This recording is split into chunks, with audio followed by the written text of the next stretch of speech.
안녕하세요. 저는 한 대학병원의 의사입니다.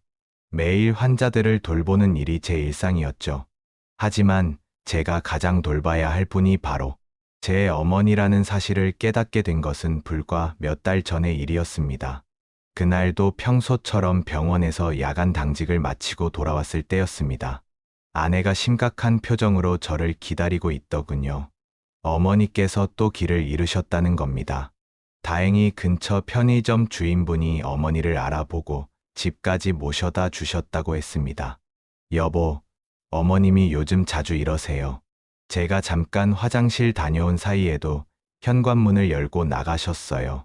아내의 말을 듣고 보니 최근 들어 어머니의 행동이 분명 이상했습니다. 전에는 없던 일이었죠. 냉장고에 같은 반찬을 여러 번 사다 놓으시거나 방금 한 이야기를 또 물어보시고 가끔은 제 이름을 떠올리시는데도 시간이 걸리셨습니다. 의사인 제가, 그것도 어머니의 아들인 제가 이런 증상을 눈치채지 못했다는 게 너무나 부끄러웠습니다. 다음 날 바로 어머니를 모시고 병원에 가서 검사를 받았습니다. 결과는 제가 가장 두려워하던 그것이었습니다. 치매, 그것도 이미 초기를 지나 중기로 넘어가는 단계였습니다. 어머니, 제가 의사인데도 이런 증상을 미리 알아채지 못해서 죄송합니다.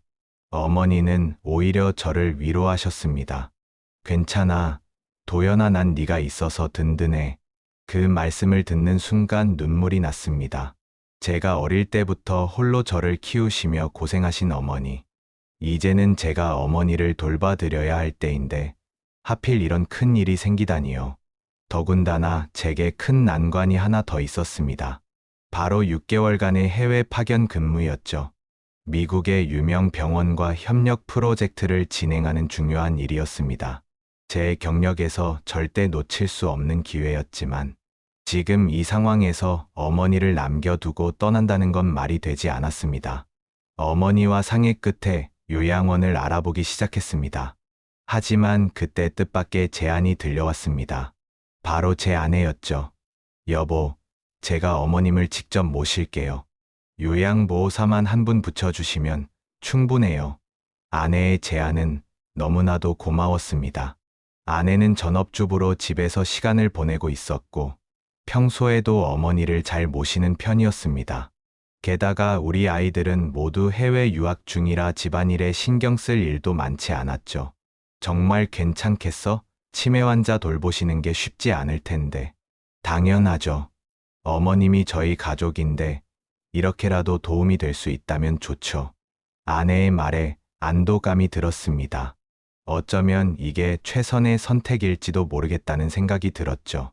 전문 요양보호사의 도움을 받으면서 가족의 따뜻한 돌봄도 함께 받으실 수 있을 테니까요. 결국 저는 아내를 믿고 출장을 떠나기로 결정했습니다. 어머니도, 아들, 걱정 말고 다녀와. 서진이가 잘 해줄 거야. 라며 저를 안심시키셨죠. 그때는 몰랐습니다.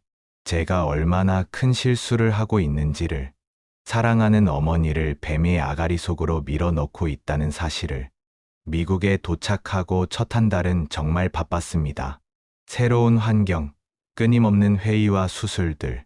하지만 아무리 바빠도 하루도 빼먹지 않고 어머니와 영상통화를 했죠. 처음에는 모든 게 평화로워 보였습니다. 어머니는 늘 환한 미소로 저를 반겨주셨고 아내도 옆에서 세심하게 어머니를 보살피는 것 같았으니까요. 하지만 시간이 지날수록 뭔가 이상한 낌새가 보이기 시작했습니다. 어머니와의 영상통화가 점점 짧아지더니 어느 순간부터는 아예 통화가 되지 않는 날도 생기기 시작했죠. 아내의 핑계는 늘 비슷했습니다. 어머님이 피곤하셔서 일찍 주무셨어요. 오늘은 컨디션이 좀 안 좋으신가 봐요. 요양보호사 선생님이랑 산책 나가셨어요. 처음에는 그러려니 했습니다. 치매 환자분들은 컨디션 변화가 심하다는 걸 의사인 제가 더 잘 알고 있었으니까요. 하지만 매번 비슷한 이유로 통화가 어렵다는 게 이상했습니다. 특히 요양보호사님과 통화를 시도해도 늘 연결이 되지 않았죠. 여보, 요양보호사님 전화번호 좀 알려줄래? 아, 그게 요양보호사님이 개인 연락처는 알려주기 싫다고 하시네요. 프라이버시 때문에. 뭔가 석연치 않았습니다. 전문 요양보호사라면 보호자와의 소통이 얼마나 중요한지 잘 알 텐데 말이죠.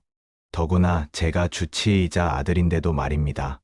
어느 날은 어머니와 겨우 통화가 됐는데 어머니의 모습이 전과 많이 달라져 있었습니다. 피곤해 보이시고 전보다 훨씬 말씀이 없으셨죠. 눈빛도 생기가 없어 보였습니다. 무엇보다 걱정됐던 건 어머니의 팔에 보인 멍 자국이었습니다. 어머니, 팔에 멍이 든 것 같은데 어디 다치신 거야? 질문을 던졌는데 갑자기 화면이 끊겼습니다. 다시 걸었더니 아내가 봤더군요. 아, 그거요? 어머님이 요즘 자주 비틀거리셔서 가구에 부딪히신 것 같아요. 걱정 마세요. 아내의 설명은 그럴듯했지만 왠지 마음 한구석이 불편했습니다. 예전에 아내는 이렇게 퉁명스럽게 말하는 사람이 아니었는데 게다가 영상통화 중에 어머니의 표정이 어딘가 공포에 질린 것처럼 보였던 것 같기도 했고 밤마다 이런 생각들이 머릿속을 맴돌았습니다. 하지만 막상 뭔가 조치를 취하려 해도 여기서 제가 할 수 있는 게 없었죠. 수술 스케줄은 꽉 차 있었고 당장 한국에 돌아갈 수도 없는 상황이었습니다. 결정적으로 마음이 불안해진 건 어느 날 밤, 어머니와 잠깐 통화가 됐을 때였습니다. 아내가 잠시 자리를 비운 사이 어머니께서 떨리는 목소리로 말씀하셨죠. 도연아, 엄마가. 그 순간 또다시 통화가 끊겼습니다. 이후로 아무리 전화를 걸어도 아내는 어머님이 주무신다는 말만 되풀이할 뿐이었죠. 그때 제가 더 강하게 나섰어야 했는데, 아니, 애초에 어머니를 홀로 남겨두고 오지 말았어야 했는데, 그날은 평소와 다름없이 병원에서 수술을 마치고 숙소로 돌아온 날이었습니다. 시차 때문에 한국은 이미 다음날 새벽 2시, 피곤해 절어 막 잠자리에 들려던 찰나, 갑자기 제 휴대폰이 요란하게 울렸습니다. 발신자 표시를 보니 한국 번호였죠. 순간 가슴이 철렁 내려앉았습니다. 여보세요? 김도연님 되십니까? 여기는 강남경찰서입니다. 그 순간 온몸에 피가 얼어붙는 것 같았습니다. 경찰이라니, 그것도 이 시간에. 네, 맞습니다만 무슨 일이신가요? 대기 아파트에서 가정폭력 신고가 들어왔습니다. 옆집 주민분께서 김도연님 댁에서 비명 소리와 함께 물건 깨지는 소리가 들렸다고 신고하셨습니다. 순간 머릿속이 하얘졌습니다. 가정폭력이라니. 어머니와 아내가 단둘이 있는 집에서 무슨 일이 벌어진 걸까요? 심장이 터질 듯이 뛰었습니다. 지금 현관문을 두드려도 응답이 없어서 연락드렸습니다. 혹시 댁에 계신 분들과 연락이 되시나요? 떨리는 손으로 아내에게 전화를 걸어보았지만 전원이 꺼져 있다는 안내음만 들렸습니다. 어머니 휴대폰으로도 연락을 시도했지만 마찬가지였죠. 불길한 예감이 온몸을 휘감았습니다. 경찰관님, 제 어머니와 아내가 집에 있어야 하는데 혹시 경비실에도 확인해 보셨나요? 네, 경비실에서는 1시간 전쯤 차량이 나가는 걸 봤다고 합니다. 하지만 그 이후로는 아무도 못 봤다고 하네요. 온갖 불길한 상상이 제 머릿속을 스쳐 지나갔습니다. 최근 어머니의 이상한 행동들, 아내의 수상한 태도, 그리고 끊겼던 그 마지막 통화. 경찰관님, 제가 현관 비밀번호 알려드리겠습니다. 들어가서 확인해 주세요. 떨리는 목소리로 비밀번호를 불러주었습니다. 제 심장은 경찰관이 문을 여는 순간부터 멈춘 것만 같았죠. 숨죽여 전화기 너머의 소리에 귀를 기울였습니다. 김도연님. 경찰관의 목소리가 무겁게 울렸습니다. 집 안이 완전히 난장판입니다. 거실 테이블이 뒤집혀 있고 유리 파편이 바닥에 흩어져 있습니다. 그리고 말끝을 흐리는 경찰관의 목소리에 제 등줄기로 식은땀이 흘렀습니다. 혈흔으로 보이는 자국도 있습니다. 그 순간 제 머릿속에서 무언가가 탁 하고 끊어지는 것 같았습니다. 지금 당장 한국으로 돌아가야 한다는 생각밖에 들지 않았죠. 하지만 그보다 먼저, 경찰관님, 아파트 CCTV 확인 부탁드립니다. 제발 어머니가 무사하셔야 합니다. 목이 메어 더 이상 말을 잇지 못했습니다. 그동안 제가 얼마나 큰 실수를 저지르고 있었는지 이제야 깨달았습니다. 하지만 이미 너무 늦어버린 것 같았습니다. 경찰이 보내온 현장 사진을 확인하는 순간 제 손에서 휴대폰이 미끄러져 떨어질 뻔했습니다. 평소 반듯하게 정돈되어 있던 우리 집 거실이 마치 태풍이 휩쓸고 지나간 것처럼 변해 있었으니까요. 거실 한가운데 있던 무거운 대리석 테이블이 완전히 뒤집혀 있었고 어머니가 아끼시던 꽃병은 산산조각이 나 있었습니다. 바닥에는 찢어진 종이들이 흩어져 있었는데 자세히 보니 어머니의 부동산 관련 서류들이었습니다. 제 가슴 한켠이 덜컥 내려앉았습니다. 어머니는 평소 이 서류들을 금고에 꼭 넣어두시곤 했는데 왜 이렇게 된 걸까요? 더 충격적인 건 어머니의 방이었습니다. 평소 깔끔하게 정돈되어 있던 옷장이 완전히 뒤져진 흔적이 있었고 서랍장은 모두 열려 있었습니다. 누군가 무언가를 급하게 찾은 것 같은 모습이었죠.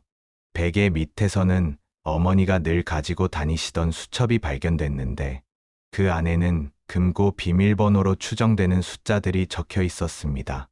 욕실 바닥에는 붉은색 얼룩이 몇 군데 보였습니다. 경찰은 혈흔 반응 검사를 진행 중이라고 했지만 제 머릿속은 이미 최악의 상황을 그리고 있었습니다. 어머니가 다치신 걸까요? 아니면 아내가? 도대체 무슨 일이 있었던 걸까요? 부엌 싱크대 위에는 먹다만 약이 놓여 있었습니다.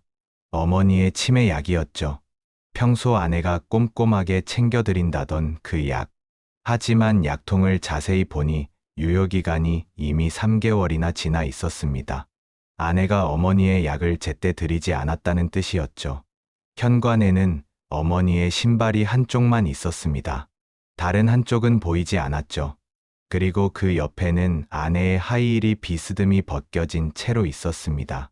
마치 누군가를 급하게 끌고 나간 것 같은 모습이었습니다. 신발장 위에 놓여 있던 어머니의 보청기도 바닥에 떨어져 배터리가 튀어나와 있었습니다. 현관 방범 카메라는 전선이 뽑혀 있었고 복도 쪽 CCTV는 검은 천으로 가려져 있었습니다. 분명 계획적인 무언가가 있었다는 걸 직감할 수 있었죠. 하지만 도대체 아내는 왜 이런 짓을 저지른 걸까요? 거실 탁자 위에 놓인 달력에는 빨간 동그라미가 쳐진 날짜가 있었습니다. 바로 오늘이었죠. 그리고 그 옆에는 조그맣게 공증이라는 글자가 적혀 있었습니다. 순간 머릿속에서 불길한 예감이 스쳐 지나갔습니다. 아내가 저와의 통화를 제한한 이유, 그리고 어머니의 치매 약을 제때 주지 않은 이유, 모든 것이 하나로 연결되는 것 같았습니다. 경찰은 이미 인근 CCTV 영상을 확보하고 있다고 했습니다. 곧 확인할 수 있을 거라고 했지만 그 시간이 제게는 1년처럼 느껴졌습니다. 지금 이 순간에도 어머니는 어디에서 어떤 일을 겪고 계실지 생각만 해도 가슴이 무너져 내렸습니다. 경찰의 연락을 받자마자 저는 즉시 귀국을 결정했습니다. 다행히 병원 동료들이 제 상황을 이해해 주었고 응급 가족 휴가를 즉시 받을 수 있었습니다. 새벽 시간이었지만 바로 공항으로 달려갔죠. 가는 길에도 계속해서 한국 경찰과 연락을 주고받았습니다.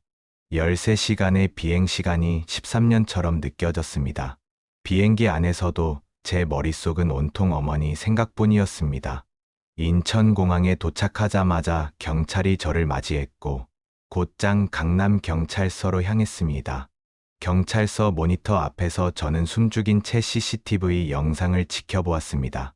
화면 속 시간은 새벽 1시 15분. 우리 아파트 지하 주차장에서 아내의 차량이 천천히 움직이기 시작했습니다. 그때까지만 해도 별다른 이상한 점은 보이지 않았습니다. 하지만 10분 뒤 아파트 후문 CCTV에 포착된 장면에서 제 심장이 멎는 것 같았습니다. 아내가 어머니의 머리채를 잡고 강제로 차에 태우는 모습이 선명하게 찍혀 있었기 때문입니다. 어머니는 필사적으로 저항하고 계셨지만 아내는 마치 짐짝을 다루듯 거칠게 어머니를 밀어 넣었습니다.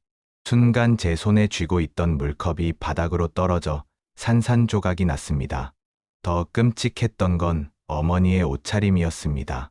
한겨울인데도 얇은 잠옷 차림 그대로였습니다. 발에 슬리퍼조차 제대로 신지 못한 채로요. 어머니의 팔에는 시퍼런 멍 자국이 선명했고 얼굴에는 공포와 절망이 가득했습니다.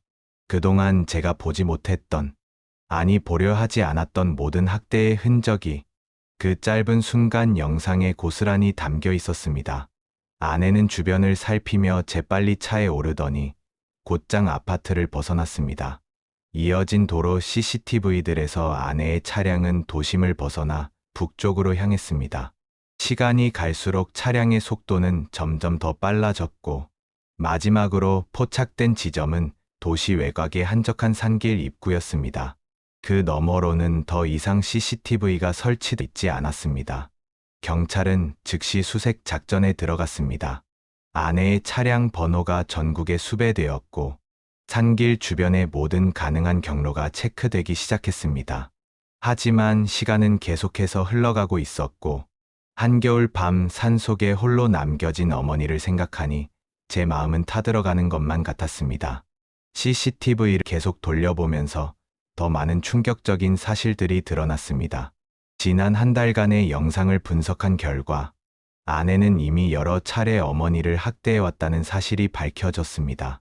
어머니를 마구 밀치고 식사를 제대로 주지 않고 심지어 욕실에 가두는 모습까지, 그 모든 장면들이 차례로 재생될 때마다 제 가슴 한켠이 무너져 내렸습니다.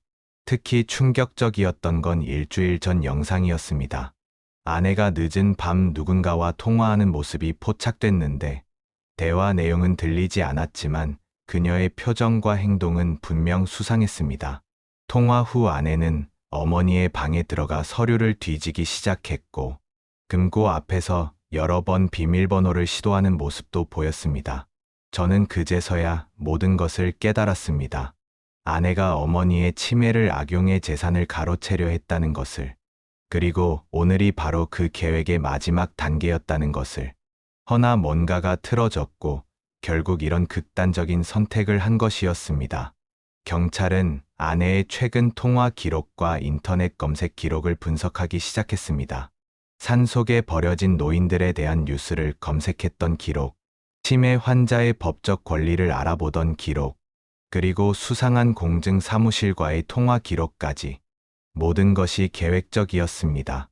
제가 해외에 있는 이 시기를 노린 것도 모두 이 순간을 위한 준비였던 것입니다.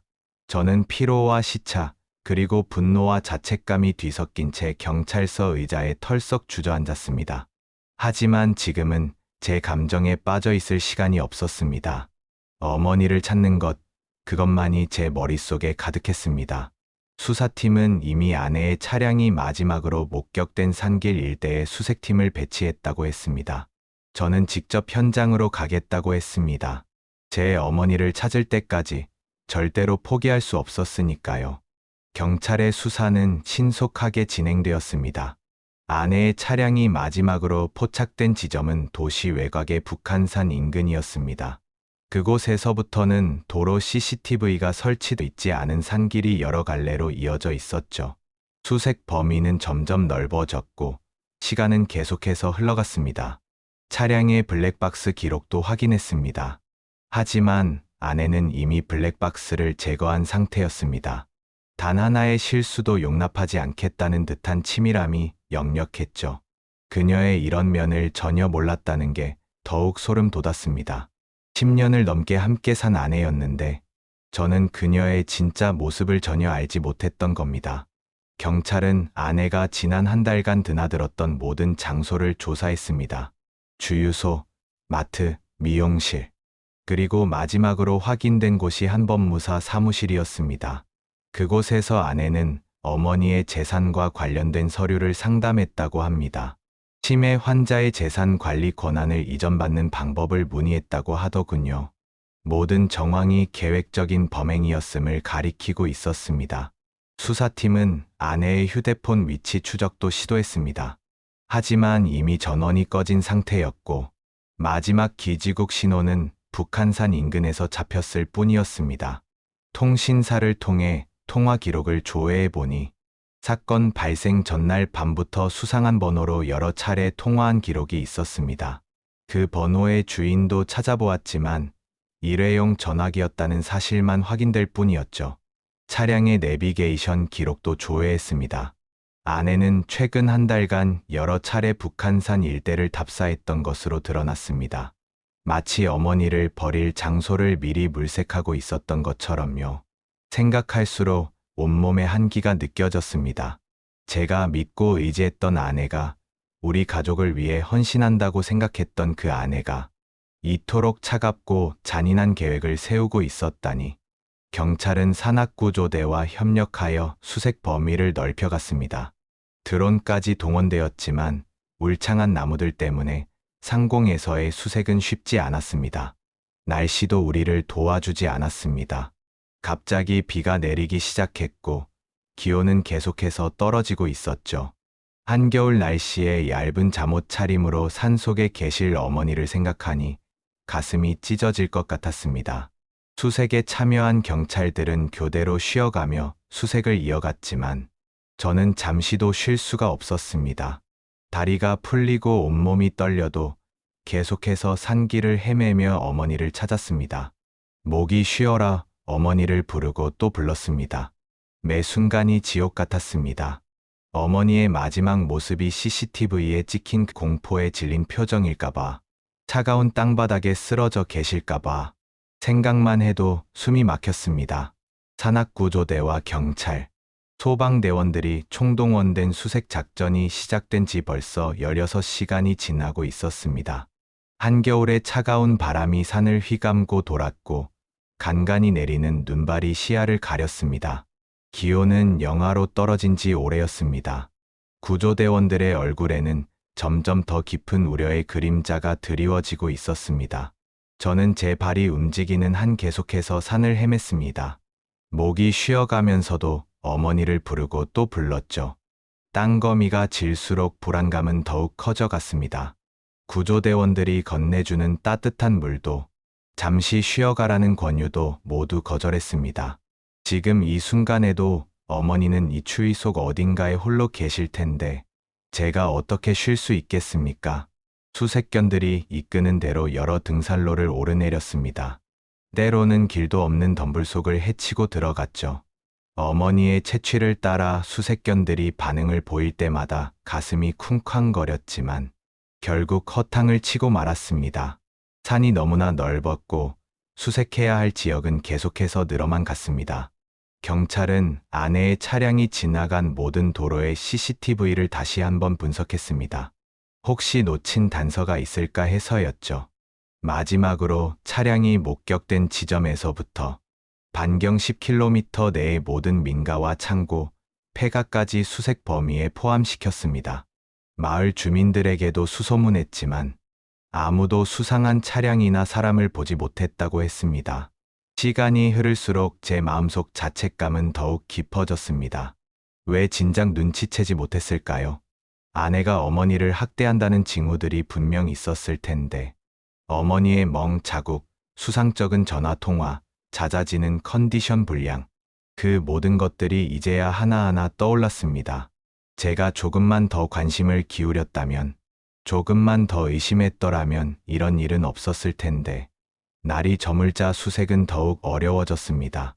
밤사이 기온은 더 떨어질 것이고, 어머니의 생존 가능성도 그만큼 낮아질 것이란 걸 의사인 저는 너무나 잘 알고 있었습니다.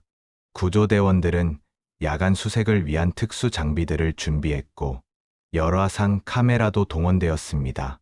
하지만 저는 느끼고 있었습니다. 시간이 지날수록 우리가 찾는 건 살아계신 어머니가 아닐 수도 있다는 끔찍한 현실을. 산 중턱에 설치된 임시지휘본부에는 계속해서 새로운 정보들이 모여들었습니다. 등산객들의 제보, 인근 마을 주민들의 이야기, 순찰 중인 경찰관들의 보고. 하지만 어느 것 하나 결정적인 단서가 되지는 못했습니다. 마치 어머니가 이 세상에서 흔적도 없이 사라져버린 것만 같았습니다.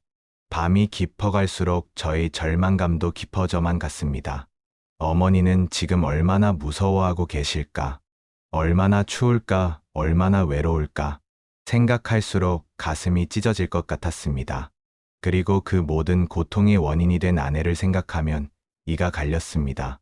어떻게 사람이, 그것도 10년을 함께 산 가족이 이토록 잔인할 수 있단 말입니까? 동이 트기 시작할 무렵 지휘본부의 한 등산객의 다급한 신고가 들어왔습니다. 북한산 깊숙한 곳에서 잠옷 차림의 할머니를 발견했다는 내용이었습니다. 순간 제 심장이 요동쳤습니다. 구조대와 함께 신고된 위치로 달려갔습니다. 새벽 공기는 차갑게 얼어붙어 있었고 어둠이 걷히면서 하얀 입김이 더욱 선명하게 보였습니다. 현장에 도착해 보니 한 마을 주민 부부가 어머니를 돌보고 있었습니다. 아침 산책을 나왔다가 우연히 발견했다고 했습니다. 바위 틈에 웅크리고 계시던 어머니는 심한 저체온 증세를 보이고 계셨습니다.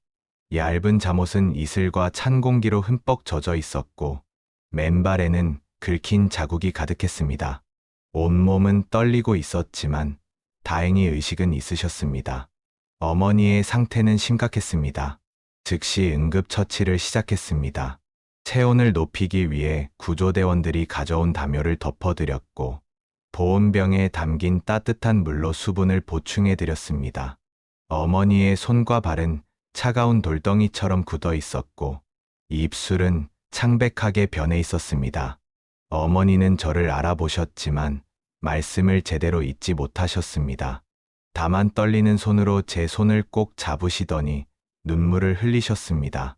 그 모습을 보는 제 마음도 무너져 내렸습니다. 한밤중에 이런 곳에 버려지신 어머니의 공포와 절망이 어떠했을지 생각만 해도 가슴이 찢어질 것 같았습니다. 응급구조대가 도착하고 어머니는 즉시 들것에 실려 병원으로 이송되었습니다. 이송 과정에서 어머니는 계속해서 중얼거리셨습니다. 대부분은 알아들을 수 없는 말씀이었지만 가끔 또렷하게 들리는 말씀들이 있었습니다. 금고 비밀번호 계약서 그리고 서진이가 날 여기 두고 이런 말씀들을 하시다가 다시 의식이 흐려지곤 하셨습니다.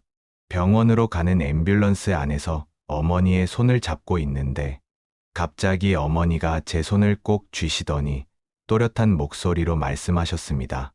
도연아, 엄마 지갑 꼭 찾아야 해. 그리고는 다시 깊은 잠에 빠져드셨습니다. 그때는 그 말씀이 무슨 의미인지 몰랐습니다. 하지만 나중에 알게 되었죠. 그 지갑 속에 모든 진실을 밝힐 열쇠가 들어있다는 것을. 병원에 도착하자마자 어머니는 중환자실로 이송되었습니다. 체온은 34도까지 떨어져 있었고 전신에 걸친 탈진 상태였습니다. 여기저기 긁힌 상처와 멍 자국들, 그리고 오른쪽 발목의 염자까지 심각한 상태였습니다. 다행히 급성합병증의 위험은 넘겼지만 이제 시작일 뿐이었습니다. 육체적인 상처보다 더 깊은 정신적 외상이 어머니를 기다리고 있을 테니까요. 경찰은 어머니가 발견된 현장을 샅샅이 조사했습니다. 어머니가 웅크리고 계셨던 바위 틈 근처에서 찢어진 잠옷 조각과 아내의 머리핀이 발견되었습니다. 거기서부터 산길 아래쪽으로 내려가는 길에는 분명한 실랑이의 흔적이 남아 있었죠. 아내가 어머니를 강제로 끌고 온 것이 분명했습니다. 어머니가 중환자실에 입원해 계신 동안 경찰의 수사는 계속되었습니다. 어머니가 발견되고 얼마 지나지 않아 아내의 차량이 인천공항 장기주차장에서 발견되었습니다. 아내는 이미 해외로 도주를 시도한 것이었죠. 다행히 신속한 출국금지 조치 덕분에 검거할 수 있었습니다. 수사가 진행될수록 더욱 충격적인 사실들이 드러났습니다. 제가 출장을 떠난 후 아내는 요양보호사를 전혀 고용하지 않았다는 사실이 밝혀졌습니다. 매달 요양보호사 비용으로 보낸 돈은 모두 아내의 비자금이 되어 있었죠. 어머니는 홀로 방치된 채 최소한의 돌봄도 받지 못하고 계셨던 겁니다. 더 놀라운 것은 아내가 어머니의 재산을 노리고 짜놓은 치밀한 계획이었습니다.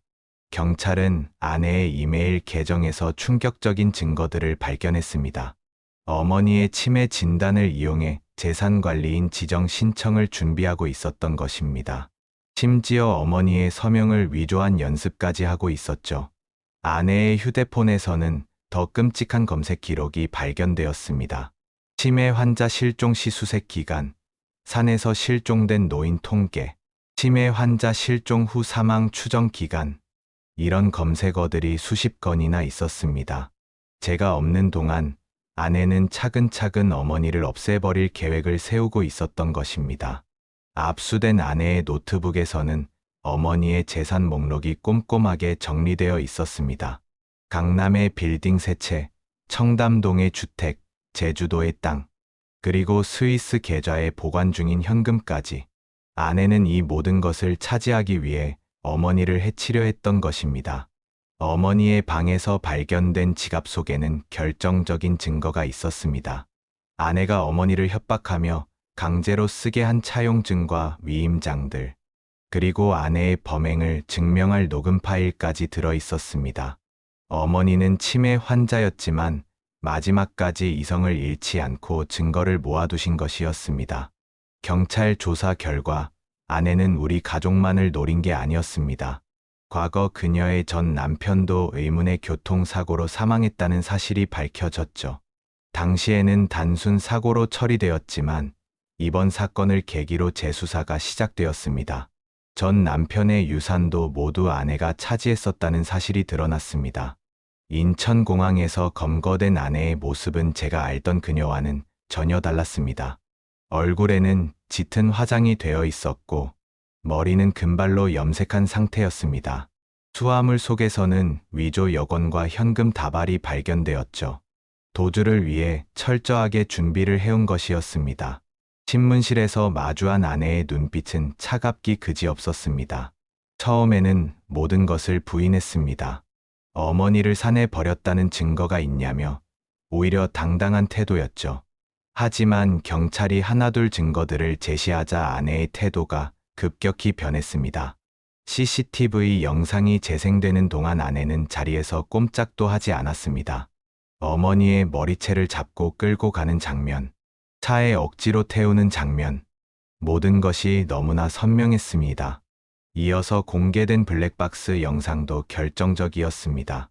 아내가 제거했다고 생각한 그 영상을 경찰은 이미 확보한 뒤였던 것입니다. 신문이 거듭될수록 아내의 진짜 모습이 드러났습니다. 처음부터 어머니의 재산을 노리고 결혼했다는 충격적인 고백, 이미 몇 년 전부터 범행을 계획해왔다는 사실, 모든 이야기가 마치 잘 짜인 극본처럼 술술 나왔습니다. 하지만 가장 충격적인 것은 아내의 태도였습니다. 모든 것이 밝혀진 후에도 그녀는 전혀 죄책감을 보이지 않았습니다. 오히려 자신의 계획이 실패한 것에 대한 분노만 가득했죠. 어머니가 살아계시다는 소식을 들었을 때도 그저 입술을 깨물며 안타까워하는 모습뿐이었습니다. 검찰 조사에서는 더 많은 사실이 드러났습니다. 아내는 어머니의 치매 약을 일부러 바꿔치기 했다고 합니다. 증상을 더 악화시키기 위해서였죠. 밤마다 어머니를 괴롭히고 수면제를 과다 투여하기도 했답니다. 그리고 그 모든 학대 장면을 몰래 촬영해서 보관했다고 했습니다. 나중에 어머니가 실종되면 치매 증상으로 인한 자발적 실종으로 위장하려는 계획이었다는 것이었습니다. 아내는 마지막 신문에서 이렇게 말했다고 합니다. 그 많은 재산을 홀로 가지고 있는 게 아깝잖아요. 어차피 곧 돌아가실 분인데 그냥 조금 더 일찍 보내드리려고 했을 뿐이에요. 그 말을 전해 들었을 때 저는 온몸에 한기가 도는 것을 느꼈습니다. 제가 사랑했던 사람이, 제가 신뢰했던 아내가 이토록 차가운 살인자였다니. 재판이 시작되고 법정에서 마주한 아내의 모습은 또 달랐습니다. 화려한 금발은 사라지고 수수한 검은 머리로 돌아와 있었고 짙은 화장도 지워진 채였습니다. 죄수복을 입은 그녀는 마치 완전히 다른 사람처럼 보였습니다. 하지만 그 차가운 눈빛만은 여전했습니다. 검찰은 치밀하게 준비된 증거들을 하나씩 제시했습니다. 어머니를 학대하는 CCTV 영상, 위조된 서류들, 은행 거래 내역, 그리고 아내의 휴대폰에서 발견된 충격적인 계획들까지. 방청석에 앉아있던 저는 그 증거들을 보면서 몇 번이나 자리를 박차고 나가고 싶었습니다. 특히 충격적이었던 것은 아내가 작성해둔 범행 계획서였습니다. 그녀는 마치 사업 계획서를 쓰듯 꼼꼼하게 모든 것을 기록해 두었습니다. 어머니의 치매 증상을 악화시키는 방법부터 재산을 가로채는 순서, 실종을 위장하는 방법까지, 심지어 제가 출장을 떠난 후의 시간대별 알리바이 구축 계획까지 있었습니다. 변호인은 아내의 정신적 문제를 언급하며 심신미약을 주장했습니다. 하지만 정신감정 결과는 정반대였습니다. 오히려 아내는 평균 이상의 지능과 뛰어난 판단력을 가진 것으로 나타났죠. 범행은 철저히 계획적이었고 어떤 정신적 장애나 강박도 없었다고 합니다. 재판장은 특히 아내가 보인 반인륜적 행위에 대해 강하게 질타했습니다. 가족을 돌봐야 할 며느리가 오히려 시어머니를 해치려 했다는 점, 그것도 재산을 노리고 치밀하게 계획했다는 점에서 죄질이 극히 불량하다고 지적했습니다. 더구나 어머니를 학대하는 과정에서 보인 잔혹성은 말로 표현하기 어려울 정도였습니다. 일부러 치매 약을 바꿔치기 하고 밤마다 잠을 재우지 않고 식사도 제대로 주지 않았다는 사실이 밝혀질 때마다 방청석에서는 탄식이 흘러나왔습니다. 최후 진술에서 아내는 눈물을 보이며 반성하는 듯한 모습을 보였습니다.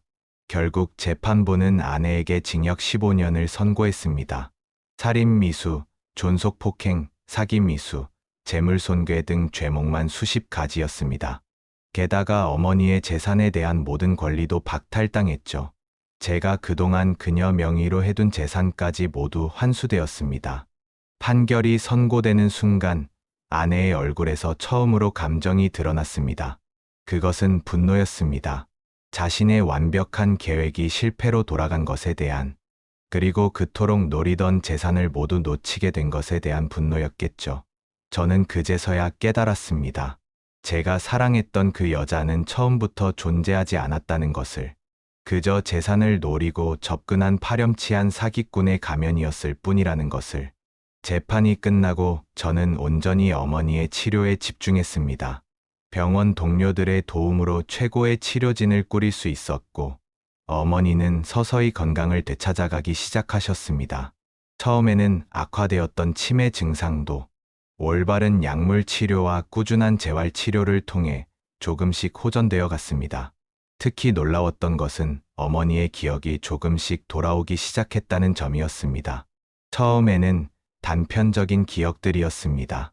아내가 자신을 학대하던 순간들, 재산을 강요하던 순간들, 그런 끔찍한 기억들이 먼저 떠올랐습니다. 어머니는 그런 기억들을 떠올리실 때마다 온몸을 떠시며 괴로워하셨습니다. 하지만 시간이 지날수록 더 오래된, 더 따뜻한 기억들도 되살아나기 시작했습니다. 제가 어렸을 때 함께했던 추억들, 아버지와의 행복했던 시절들, 어머니는 그런 이야기들을 하실 때면 어린아이처럼 환하게 웃으셨습니다. 의사들은 이런 긍정적인 기억들이 어머니의 치료에 큰 도움이 된다고 했습니다. 가장 가슴 아팠던 순간은 어머니가 그동안의 일들을 차근차근 들려주실 때였습니다. 아내가 처음에는 얼마나 상냥하게 대해주었는지, 하지만 시간이 지날수록 어떻게 돌변했는지, 재산을 요구하면서 협박하고 밤마다 잠을 재우지 않고 괴롭히던 일들, 심지어 식사도 제대로 주지 않았다고 합니다. 그런데도 어머니는 저를 걱정하셨답니다. 아내의 본색을 알면서도 제 행복을 위해 모든 것을 참고 견디셨다고 합니다. 처음에는 아내가 변할 거라 믿으셨대요. 하지만 점점 상황이 악화되면서 어머니는 몰래 증거를 모으기 시작하셨습니다.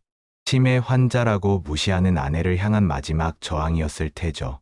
어머니가 특히 괴로워하신 것은 유학가 있는 아이들 이야기였습니다. 해외에서 공부하는 아이들이 연락할 때마다 전화 한 통 하지 못하게 했고, 아이들이 할머니랑 통화하고 싶다고 해도 방에 가둬놓고 자고 있다고 거짓말하며 목소리 한번 들려주지 않았다고 합니다. 그때마다 어머니의 눈가에는 눈물이 고였습니다. 하지만 이제 어머니는 달라지셨습니다. 과거의 고통스러운 기억들을 이겨내고 매일매일 조금씩 건강을 되찾아가고 계십니다. 산책을 나가실 때면 예전처럼 꼿꼿한 걸음걸이로 걸으시고 가끔은 장난스럽게 농담도 하십니다. 무엇보다 기쁜 것은 어머니가 다시 웃음을 되찾으셨다는 것입니다. 예전처럼 활기차게 웃으시지는 못하지만 그래도 조금씩 밝아지시는 모습을 보면 제 마음도 따뜻해집니다. 저는 매일 퇴근 후에 어머니와 함께 저녁을 먹습니다. 어머니가 좋아하시는 반찬을 준비해서 찾아뵙고 소소한 일상을 나누는 것. 그것만으로도 저희 모두에게는 크나큰 행복이 되었습니다. 어머니의 건강이 많이 회복되던 어느 날이었습니다. 평소처럼 저녁 식사를 함께하고 있는데 어머니가 문득 깊은 한숨을 내쉬시더니 말씀을 꺼내셨습니다. 최근 들어 많은 생각을 하셨다고 합니다. 그동안 모아오신 재산에 대해 그리고 앞으로의 삶에 대해서요. 어머니는 젊은 시절부터 부동산 사업을 하시며 많은 재산을 모으셨습니다. 그 과정에서 힘든 일도 많으셨다고 합니다. 하지만 그 재산이 오히려 독이 되어 가족을 해칠 줄은 꿈에도 몰랐다고 하셨습니다. 아내가 그토록 악랄한 짓을 저지른 것도 결국 그 재산 때문이었으니까요. 어머니는 오랜 고민 끝에 결심을 하셨답니다. 그동안 모아오신 재산의 상당 부분을 치매 환자들을 위한 복지시설을 만드는 데 쓰시겠다고요. 특히 가족들에게 버림받은 노인들을 위한 공간을 만들고 싶다고 하셨습니다. 어머니처럼 치매를 앓으면서도 가족들의 학대에 시달리는 분들에게 따뜻한 보금자리를 만들어주고 싶다고 하셨죠. 처음에는 놀랐습니다. 그토록 힘들게 모으신 재산을 남을 위해 쓰시겠다니. 하지만 어머니의 눈빛은 진지했고 그 속에는 강한 의지가 담겨 있었습니다. 어머니는 오히려 제게 미안하다고 하셨습니다. 당신 때문에 제가 아내의 배신도 겪고 힘든 시간을 보냈다면서요. 하지만 저는 고개를 저었습니다. 이 모든 일은 어머니의 잘못이 아니었으니까요. 오히려 제가 어머니를 제대로 보호하지 못한 것이 더 큰 죄였습니다. 어머니의 그 높은 뜻에 제가 조금이나마 보탬이 되고 싶었습니다. 그래서 저도 제안을 드렸습니다. 제가 그 복지시설의 의료 책임자가 되어 어머니의 뜻을 함께 이어가겠다고요. 어머니는 그 말을 듣고 눈시울을 붉히셨습니다. 그리고는 떨리는 목소리로 말씀하셨습니다. 도연아, 넌 정말 착한 아들이야. 엄마가 네 덕분에 이렇게 살아있는 거야. 그 말씀을 들으니 저도 눈물이 났습니다. 어머니와 저는 그렇게 한동안 말없이 서로를 바라보며 눈물만 흘렸습니다. 며칠 뒤 어머니는 변호사를 만나 재산의 활용 방안을 상담하셨습니다. 경기도 외곽의 맑은 공기와 깨끗한 자연환경을 가진 부지를 물색하기 시작했습니다. 도시의 번잡함을 벗어나 자연과 함께할 수 있는 곳, 치매 환자분들이 평화롭게 생활하실 수 있는 곳을 찾았죠. 마침내 용인 근교의 아름다운 산자락의 넓은 부지를 매입할 수 있었습니다. 저는 병원 일정을 조정해 복지시설 설립을 위한 준비 작업에 참여했습니다. 자연 친화적인 설계로 건물을 짓고 주변에는 산책로와 텃밭도 조성하기로 했습니다. 치매 환자분들이 자연과 함께 생활하면서 심신의 안정을 찾을 수 있도록 말이죠. 우리 모두가 새로운 시작을 앞두고 있었습니다. 이제는 재산 때문에 상처받은 과거를 뒤로하고 그 재산으로 다른 이들에게 희망을 전하는 새로운 미래를 그리게 된 것입니다. 어머니의 얼굴에는 오랜만에 진정한 평화로움이 깃들어 있었습니다. 복지시설의 건립이 시작된 지 1년이 지났습니다. 어머니의 이름을 따서 지은 이곳은 이제 골조 공사를 마치고 내부 시설을 갖추어 가는 중입니다. 어머니는 매주 공사 현장을 찾으셔서 진행 상황을 꼼꼼히 체크하십니다. 치매가 있으신데도 이상하리만큼 시설과 관련된 것들은 하나도 놓치지 않으시더군요. 저는 병원 일을 정리하고 이곳에 의료원장을 맡기로 했습니다. 20년 동안 일했던 병원을 떠나는 건 쉽지 않은 결정이었지만 이제는 제가 가야 할 길이 분명했습니다. 어머니의 뜻을 이어받아 치매로 고통받는 분들을 돕는 일. 그것이 제 새로운 소명이 된 것 같았습니다. 유학 중이던 아이들도 방학을 맞아 귀국했습니다. 그동안 할머니와 제대로 연락도 못하게 했던 아내의 만행을 알게 된 아이들은 처음에 큰 충격을 받았지만 이제는 오히려 더 자주 할머니를 찾아옵니다. 주말마다 할머니와 함께 공사 현장을 둘러보고 앞으로 생길 정원의 꽃과 나무들을 고르는 일을 돕고 있죠. 어머니의 치매는 여전합니다. 가끔 저를 알아보지 못하실 때도 있고 어제 있었던 일을 금세 잊어버리시기도 합니다. 하지만 이상하게도 복지시설과 관련된 일들은 또렷이 기억하십니다. 산책로는 어떻게 만들지, 치매 환자분들을 위한 프로그램은 어떤 것들이 좋을지, 어머니는 매일 새로운 아이디어를 제안하십니다. 특히 어머니가 가장 신경 쓰시는 부분은 입소하시는 분들의 비용 문제였습니다. 형편이 어려운 분들도 부담 없이 지내실 수 있게 하자며 당신의 재산 대부분을 기부하셨습니다. 강남의 빌딩들을 처분하고 그동안 모아두신 현금까지. 어머니는 말씀하셨습니다. 돈이 사람을 해치는 걸 봤으니 이제는 그 돈으로 사람을 살리는 일을 하고 싶어. 건물이 완성되어 가는 모습을 보며 어머니는 자주 우십니다. 기쁨의 눈물일 때도 있고 과거를 회상하며 흘리시는 슬픔의 눈물일 때도 있습니다. 저는 그런 어머니의 손을 꼭 잡아드립니다. 이제는 제가 어머니를 지키겠다고, 다시는 그런 아픔이 없을 거라고 약속드립니다. 정수권이 문을 열면 가장 먼저 입소하실 분은 김순자 할머니입니다. 얼마 전 뉴스에 나왔던 분인데 치매가 있다는 이유로 자식들에게 학대받다가 이웃의 신고로 구조되신 분이죠. 그 소식을 보시고는 어머니가 직접 찾아가 면회를 하고 오셨습니다. 당신과 비슷한 아픔을 겪은 분을 보시고는 밤새 우셨다고 합니다. 가끔 동료 의사들이 물어봅니다. 왜 안정된 대학병원을 그만두고 이런 선택을 했냐고요. 저는 대답합니다. 제가 의사가 된 이유는 아픈 사람들을 돕기 위해서였다고. 그리고 이제는 몸이 아픈 분들뿐만 아니라 마음까지 아픈 분들을 치유하는 의사가 되고 싶다고 말입니다.